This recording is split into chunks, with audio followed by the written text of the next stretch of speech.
ગુજરાતના રાજકારણમાં આજે એક એવો સવાલ સૌના હોઠ પર છે કે જયેશ રાદડિયા જેવો દબદબાવાળો નેતા, સહકારી ક્ષેત્રનો કિંગ, 3 વખત મંત્રી રહી ચૂકેલો માણસ આ વખતે કેમ રહી ગયો મંત્રી મંડળની બહાર?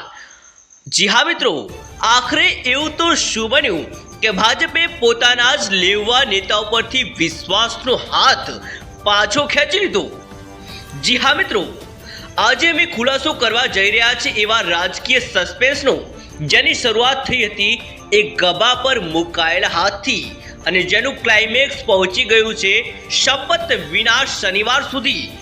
લોકસભાની ચૂંટણી દરમિયાન જ્યારે કેન્દ્રીય ગૃહમંત્રી અમિત શાહે જયેશ રાદડિયાના ગભે હાથ મૂક્યો ત્યારે સૌએ માન્યું હવે તો આ કાંડું સીધું મંત્રાલય સુધી પહોંચી જશે, પણ એવું નહોતું બન્યું.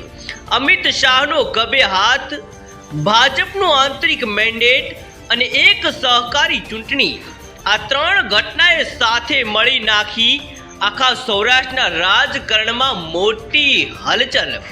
આખરે શું એવું બન્યું કે જયેશ રાદડિયા, જેની રાજકીય કારકિર્દી 24 વર્ષની ચમકદાર યાત્રા રહી છે, તેને મંત્રી પદ મળવાને એક કડિયા અંતરે રોકી દેવામાં આવ્યો.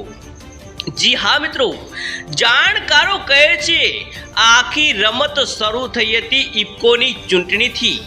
જી હા મિત્રો, એ જ ઇફકો જે સહકારી ક્ષેત્રનું એક એવું બળવાન મંચ જ્યાં જીતવું એટલે રાજકીય પ્રતિષ્ઠાનું શિખર. પણ જયેશ રાદડિયા ત્યાં ફક્ત જીત મેળવી નહીં, એ જીત સાથે તેમણે ભાજપના પ્રદેશ પ્રમુખ CR પાટીલના મેન્ડેટને પણ પડકારી દીધો અને એ જ દિવસથી શરૂઆત થઈ ગઈ તેમની રાજકીય મુશ્કેલીઓની.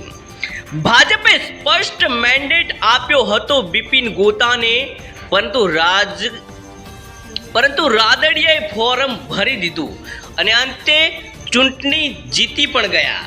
બિપિન ગોતા અમિત શાહના ખાસ વિશ્વાસુ, ભાજપ સહકારી સેલના અધ્યક્ષ અને ગુજકોમાસોલના ઉપપ્રમુખ, એવા પદ પર રહેલા નેતાને હરાવવો એટલે સીધો સંદેશ આપવો કે સૌરાષ્ટ્રમાં હવે રાજકીય વાવાઝોડું ઉઠવાનું છે. જી હા મિત્રો, તમે સાંભળ્યું છે કે રાજકારણમાં શત્રુ બહારનો ખતરનાક નથી, પણ પોતાના જ ઘરમાં ઉગેલો મતભેદ વધારે ખતરનાક હોય છે. ઇફકોની ચૂંટણી બાદ CR પાટીલે આપેલું નિવેદન એ રાજકારણના ડાયરીમાં સોનેરી અક્ષરથી લખાઈ ગયું છે. 2 કે તેથી વધુ પદો કોઈ પાસે ન હોવા જોઈએ. ભાજપમાં આવા સહકારી ક્ષેત્રમાં પણ મેન્ડેટ ફરજિયાત છે. આ શબ્દોમાં છુપાયેલો હતો ગુસ્સો, જેનો નિશાનો કોઈ બીજો નહીં પણ જયેશ રાદડિયા જ હતા. પરંતુ કહાની અહીં પૂરી થતી નથી, કારણ કે આ સસ્પેન્સના બીજા ભાગમાં એક વ્યક્તિ આવે છે જે સહકાર જગતમાં સૌથી મોટો ખેલાડી ગણાય છે, દિલીપ સંઘાણી. જી હા મિત્રો, હા એ જ દિલીપ સંઘાણી જેઓ ઇફકોના ચેરમેન છે અને રાદડિયાની જીત પાછળ સિંહ ફાળો ધરાવે છે. સવારે કોંગ્રેસમાં, બપોરે કેસરી ખેસમાં, સાંજે ભાજપમાં, તો શું એ ઈલું નથી? આ નિવેદન એ સમયે પાટીલે આપેલા નિવેદનનો વળતો પ્રહાર હતો અને એ જ ક્ષણથી નારાજગી રાજકારણમાં હજ ઊંડી ઉતરી ગઈ.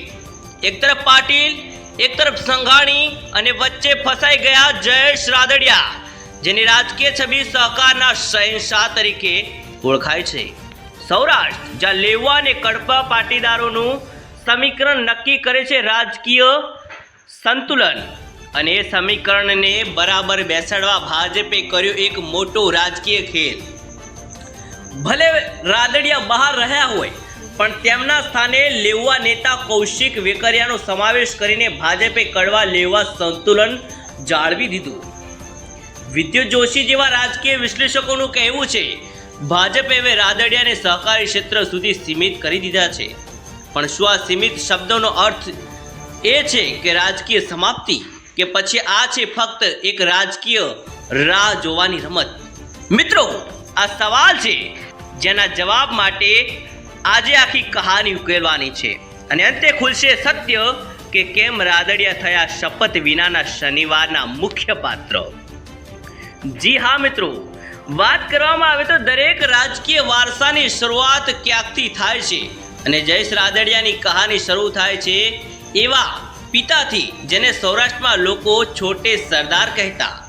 વિઠ્ઠલભાઈ રાદડિયા એ નામ ગુજરાતના સહકાર અને ખેડૂત રાજકારણમાં વાવાઝોડું હતું. ભાજપ, કોંગ્રેસ, રાષ્ટ્રીય જનતા પાર્ટી આ બધા જ પંથો તેમણે પાર કર્યા અને દરેક જગ્યાએ જીત જાણે તેમની ઓળખ બની ગઈ.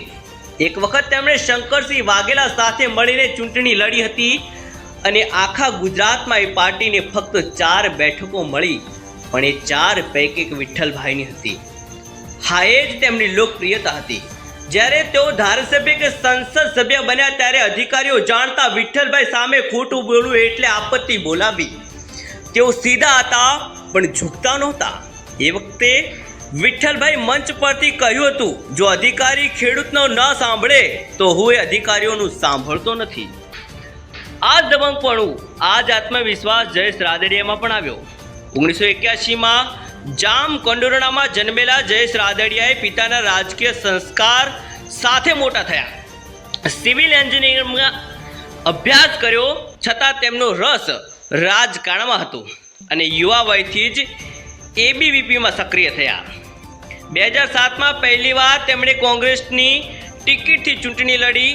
રાજકોટ પૂર્વમાંથી હાર મળી, પણ હારથી શીખવાની પરંપરા ચાલુ રહી. પછી 2009માં ધોરાજીથી જીત મેળવી અને 2012માં જેતપુરમાંથી ફરી ધારાસભ્ય બન્યા. 2013માં જયેશ રાદડિયાએ કોંગ્રેસ છોડીને ભાજપનો ખેસ ધારણ કરી દીધો અને પેટા ચૂંટણીમાં ભાજપના ધારાસભ્ય બન્યા. ત્યાંથી શરૂ થઈ તેમની વિજય યાત્રા. મોદી સરકારે તેમને ઉડ્ડયન મંત્રી બનાવ્યા. આનંદીબહેનની સરકારમાં પદ જાળવ્યું અને વિજય રૂપાણી સરકારમાં તો કેબિનેટ મંત્રી બની ગયા. ખાદ્ય આપૂર્તિ, ગ્રાહક સુરક્ષા, સહકાર આ વિભાગોમાં તેઓનો હાથ મજબૂત માનવામાં આવતો, પણ સૌથી મજબૂત ક્ષેત્ર હતું સહકારી રાજકારણ, જ્યાંથી તેમને સહકારના સમ્રાટ કહેવાયા. રાજકોટ જિલ્લા સહકારી બેંકના ચેરમેન, ગુજરાત સ્ટેટ કોઓપરેટિવ બેંકના ડિરેક્ટર, ઇફકો બોર્ડ પર સભ્ય અને રાજકોટ ડેરીના ડિરેક્ટર. એક વ્યક્તિ માટે આ બધું એટલે સહકારનું સામ્રાજ્ય. પરંતુ જ્યાં શક્તિ વધારે હોય ત્યાં શત્રુ પણ વધારે બને અને સહકારી રાજકારણમાં મિત્રતા જેટલી ઝડપી બને તેટલી ઝડપી તૂટે પણ છે. રાદડિયાની સામે એક પછી એક આરોપો આવવા લાગ્યા. રાજકોટ જિલ્લા સહકારી બેંકના પ્યુન ભરતી કૌભાંડ, વિપક્ષે આ મામલો હાઈકોર્ટ સુધી ખેંચી લીધો. જોકે બેંક આ તમામ આરોપોને ખોટા ઠેરવ્યા, પરંતુ સવાલ એ રહ્યો કે આરોપો પાછળ પણ શું રાજકીય દબાણ હતું? કારણ કે આ સમય દરમિયાન રાદડિયાએ ભાજપના પ્રદેશ પ્રમુખના મેન્ડેટ સામે ચૂંટણી લડી હતી. એક તરફ રાદડિયાની સહકારી શક્તિ, બીજી તરફ પાટીલનો સંગઠન શિસ્તનો દબદબો અને વચ્ચે અમિત શાહનો ખભે હાથ. હા, એ જ ખભે મુકાયેલો હાથ જેની તસવીર સોશિયલ મીડિયા પર વાવાઝોડી જેવી ફેલાઈ ગઈ હતી. લોકો કહેવા લાગ્યા, હવે તો જયેશ રાદડિયા નક્કી મંત્રી બનશે. પણ રાજકારણના ખેલમાં ખભે હાથ મૂકવું એટલે આશીર્વાદ નહીં, પણ ક્યારેક સંકેત પણ હોય છે.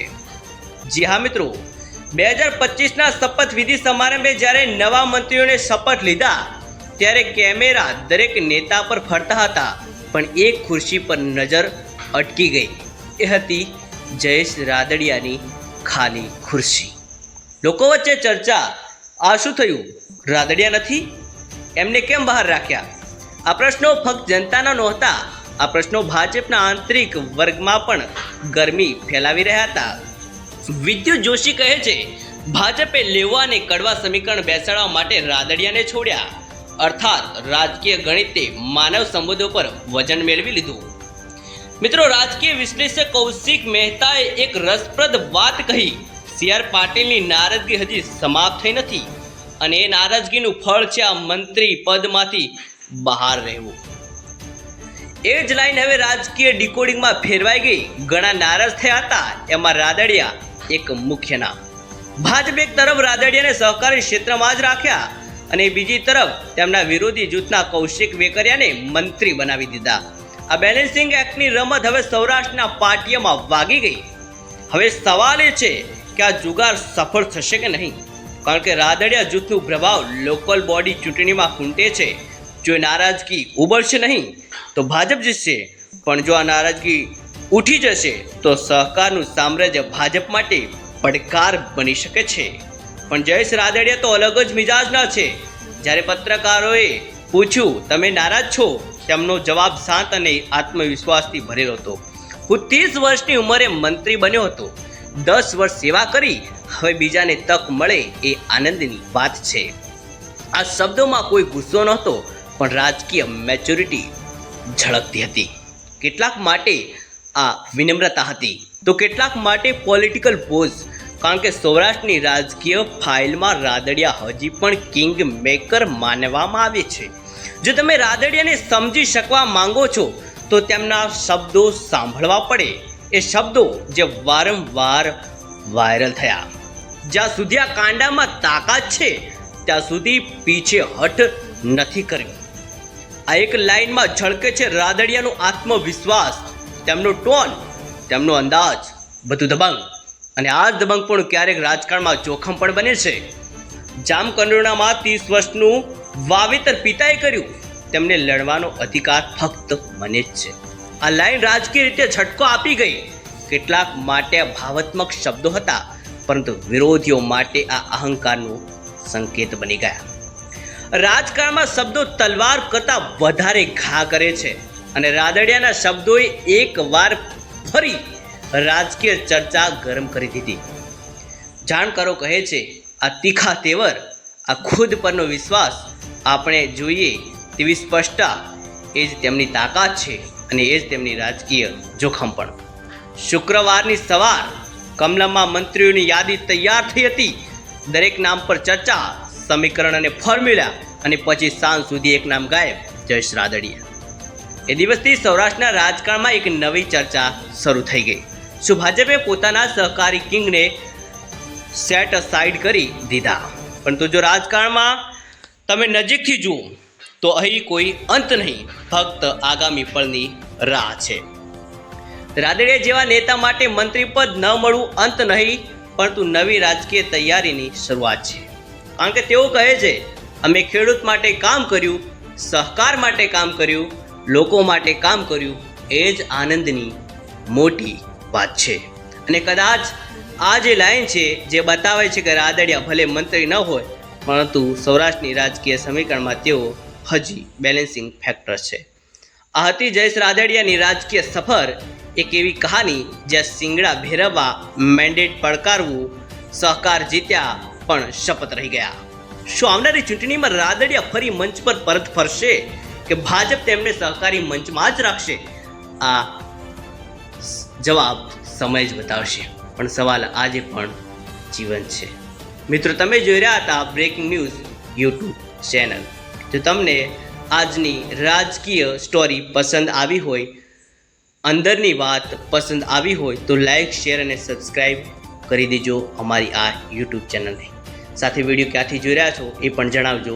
મળીશું એક નવા જ વિડીયોમાં. ત્યાં સુધી જય હિન્દ, જય ભારત, વંદે માતરમ.